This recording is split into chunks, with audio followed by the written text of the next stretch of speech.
I'm Jess. Hi, I'm Mary. Interesting, Mary.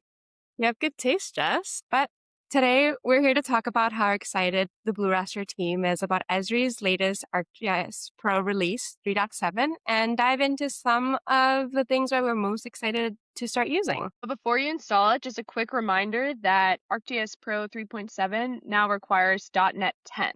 So make sure you first install that before you upgrade.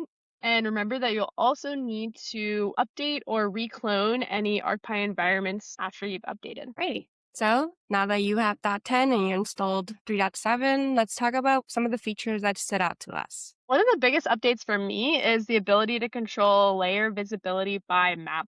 That's a good one, Jess. Before this, if you wanted different layers showing in different map frames on a layout, you'd had to duplicate that map multiple times. Which gets messy pretty fast.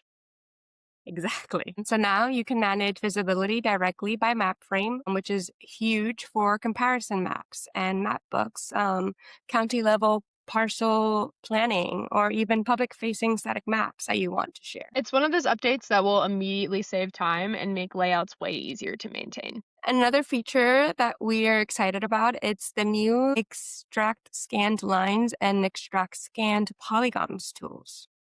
This could be a massive time saver for projects involving any scanned historic maps or archival documents. We actually worked on a cholera mapping project where we had to digitize information from scanned records manually, and this tool would have definitely helped a ton. Anything that reduces manual digitizing work and speeds up feature extraction is a win for the ArcGIS team. One update I think people are going to really appreciate more and more over time is the ability to add notes to your geoprocessing history.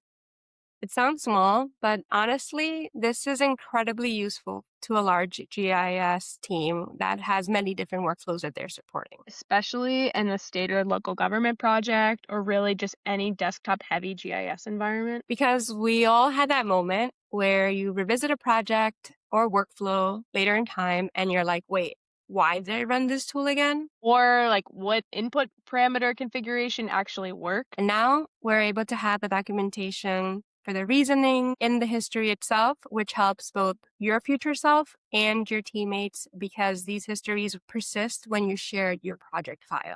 And finally, we want to highlight the smarter symbology search using semantic search. I bet this one's going to get a round of applause at the UC plenary.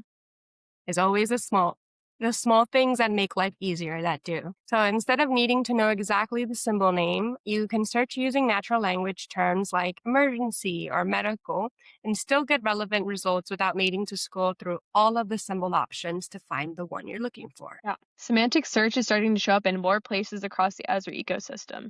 It's now used in ArcGIS Online, Business Analyst, and Model Builder too. It is a great tool for finding the right information faster. Overall, ArcGIS Pro 3.7 includes a lot of practical updates that help analysts work faster and spend less time on repetitive tasks. We're excited to start using these features in real projects, and I've already installed 3.7 on my machine. Me too. What ArcGIS Pro 3.7 feature are you most excited about? Let us know in the comments below. Thank you.